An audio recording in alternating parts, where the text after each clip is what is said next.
4 پشت بڑی وڈی گل۔ اور رسول کریم علیہ السلام نے میں جی اخبار کل پرسوں آیا چونکہ سچ جھوٹ دے پلندے پڑھ دیں کی کریے وہ رد کرتے رہیے سال تو وہ لنگ گئے جو جھوٹ لبدا نا ایویں نبی علیہ السلام دے نام سے لکھی جاندے حضرت ابوبکر لیا کیا یہ بھی گناہ چاہتا حضرت ابوبکر دے محتاج نہیں بھی یہ گپاں نہ انہوں دے بارے کوئی لکھا جائے صحیح چیزاں تھوڑی ہیں مگر کم دیاں گلاں کرو جہد مینوں تمہیں بھی کچھ حرکت پیدا ہوئے بے دین پہ چلنا چاہیے حضرت ابوبکر اگر درجہ پایا تو کچھ کیتا نا۔ ایک حدیث پاک کی تمہارے سامنے پڑھنی ہے صحیح مسلم دی ہے۔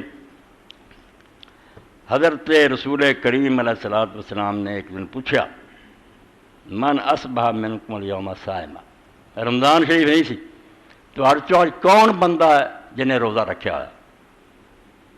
قال ابو بکر انا، حضرت ابو بکر نے آخیا یا رسول اللہ میں نفل روزہ۔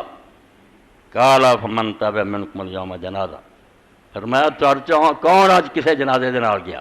کوئی فوت ہوا تو جنازے چ گیا۔ ساڈے مردے رہندے سوائے دے کوئی چودھری بندہ ہوئے تو بھاویں وہ پیچھے جائیے غریب مردہ تو کوئی نہیں جانا۔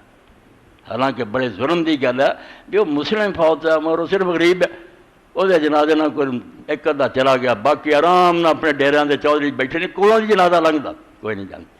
تو آپ نے پوچھا بھائی جنازے پیچھے اج کون گیا؟ قال ابو بکر، حضرت ابو بکر نے آخیا یا رسول اللہ میں گیا۔ ویکھدے رہو بھئی جہڑی نیکی نبی علیہ السلام آندے قال فمن اطعم منکم اليوم مسکینا، اج کس بندے نے کسی غریب نو روٹی کھوائی ہے مسکین نو کھانا کھوایا؟ قال ابو بکر، حضرت ابو بکر نے آخیا یا رسول اللہ میں۔ قال فمن عاد منکم اليوم مریضا، آپ نے فرمایا آج کون ہے جنہیں کسی بیمار دی بیمار پرسی کی ہے بیمار ہے تو دی خبر نو گیا؟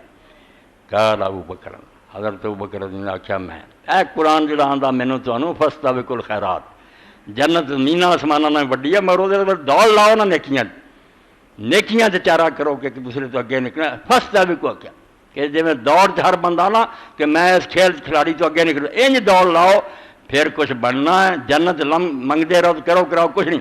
4 چیزاں رسول کریم علیہ السلام نے پوچھیاں۔ فقال رسول اللہ صلی اللہ علیہ وسلم، اللہ دے پاک پیغمبر علیہ السلام نے فرمایا مجتمعنا فمرن اللہ دخل الجنہ، کہ جس بندے سے 4 چیزاں ایک دن اکٹھیاں ہو گئیاں اور لازماً جنت جاؤ۔ اینیاں نیکیاں جنہیں اکٹھیاں کرنی انہیں جنت نہیں جانا تو اور جنت کدے لیے بنی؟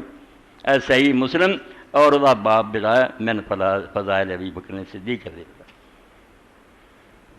اتنا بلند مرتبہ پایا صدیق اخوائے اور اینیاں نیکیاں کی۔